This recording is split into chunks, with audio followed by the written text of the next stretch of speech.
How to find Telegram downloaded files in your PC.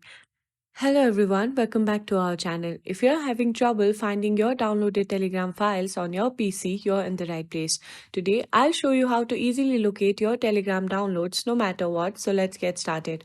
First, open the Telegram app on your PC. Once it's up and running, look for the three dots at the top right corner of the window.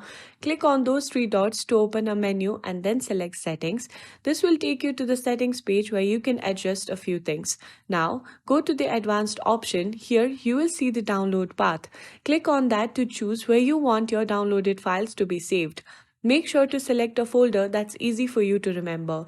Next, let's go back to the chat.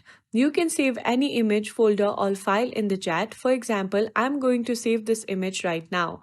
Now, let's find that file. Go back to your desktop and open the folder you selected for Telegram downloads. And there you have it, the file you saved is right there. And that's it, you successfully found your downloaded files in Telegram on your PC.